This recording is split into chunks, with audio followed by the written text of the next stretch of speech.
Hello everyone, welcome to Monster City. I'm your host, Mr. Wally, as always, and today we're looking at an action figure review of the Godzilla 1954 65th anniversary figure from Neca Toys. I believe this is a re-release since I believe it was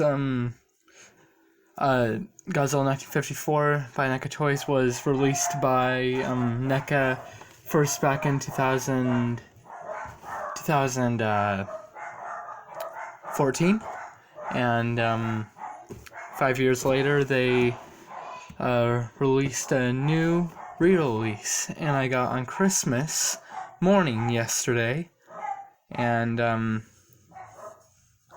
it was pretty cool. It's a pretty cool figure.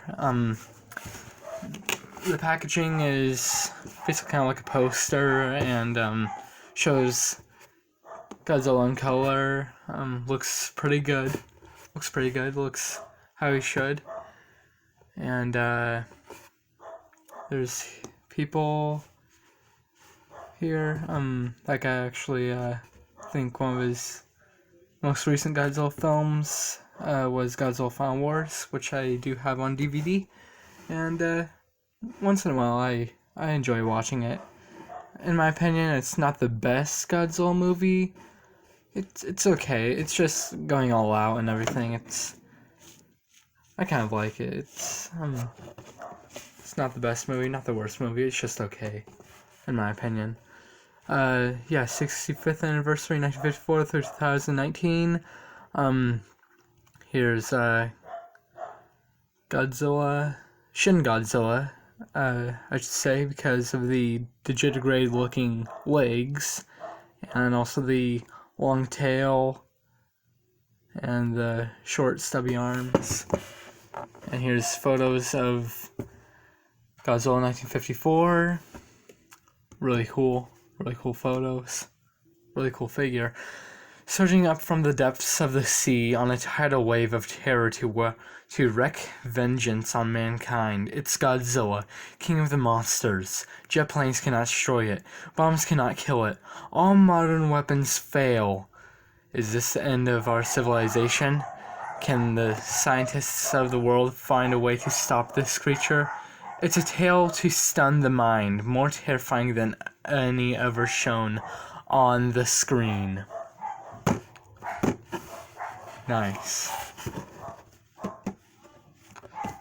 So inside the packaging you have a background of black and white. This figure is kind of meant to be in kind of like a black and white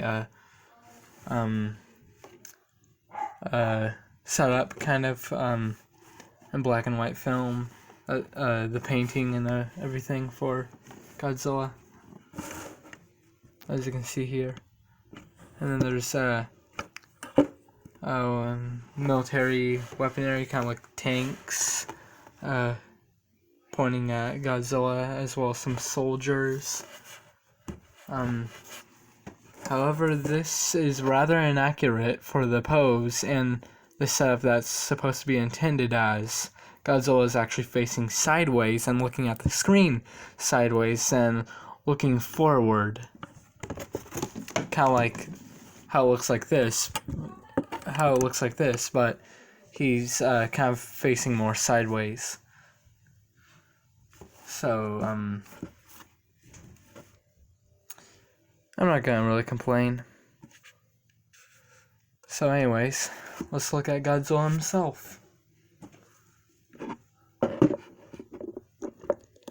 As you can see, he comes with a accessory, the smoke accessory, kind of, the atomic breath. It fits right into here. There's a peg hole, as you can see. The only downside to this figure is that the joints are a little bit stiff, and also its right eye isn't clean as its left eye. That's the only complaint I have about it, but I'm kind of okay with that. other than that, all of the paint and sculpt looks fine. Looks okay. Looks how it should.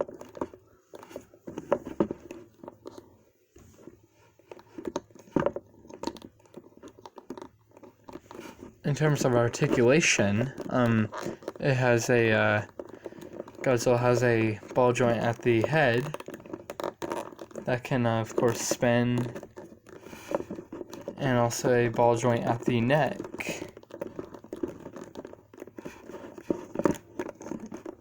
From what I assume is ball joints at the shoulders.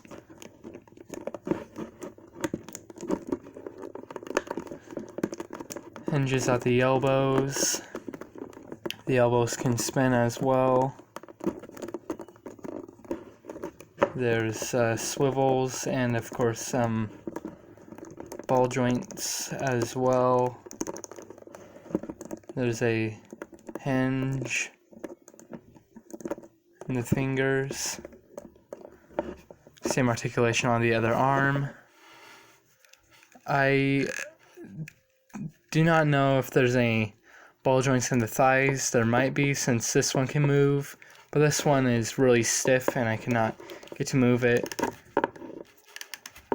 Basically kind of like side-cutted swivels at the thighs, and of course swivels at the knees, and a single hinge at the knees.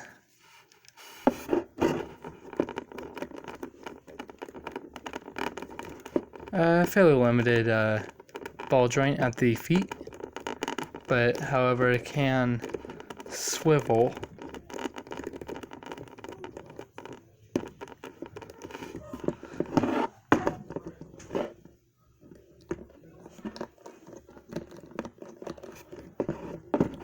There is a swivel at the waist, fairly limited any other articulation for the ball joint in the waist.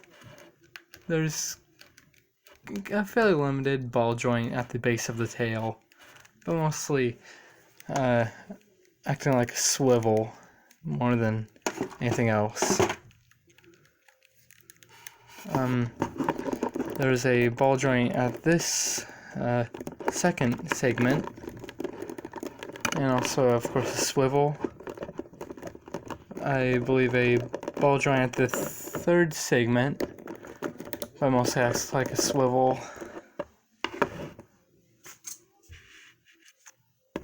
And for the last part of the tail, which is the rest of the tail that you actually plug in, it has more range than any other of the previous segments. And it is a ball joint as well. That, of course, swivels and bends, since it has a wire in it. I feel like the ending segments, the rest of the segments at the end of tails, is fairly unneeded. I mean, if it's meant to be bent, then in my opinion there should probably be a more stronger aluminum wire or copper wire, whatever sort of wire they use, or a softer plastic. I don't know. I mean, in my opinion, I just feel like it's rather unnecessary for the rest of the tail to meant to be posed like this and have a fairly limited posability to it. Or even just a solid tail would be fine, in my opinion, at least. But I'm not going to complain too much about that. I enjoy the figure as it is, and it's a really cool figure. It's a classic figure. Surprisingly, I have never seen Godzilla 1954. But this is kind of like one of my favorite designs of Godzilla, other than Godzilla GMK. Godzilla GMK, Godzilla 2001, that design is by far my favorite design.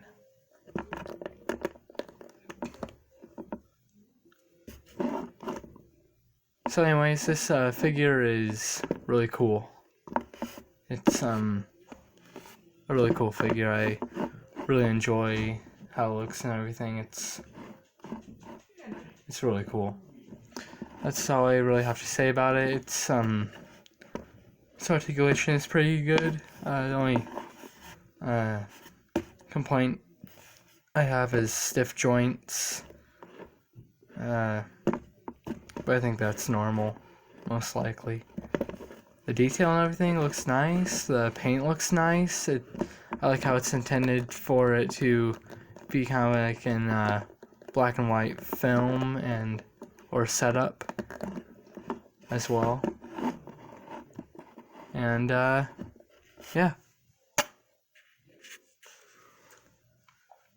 So anyways, I'm your host, Spencer Rowley, and welcome to Mantra City. I'll probably see you guys in the next video, and yeah, bye.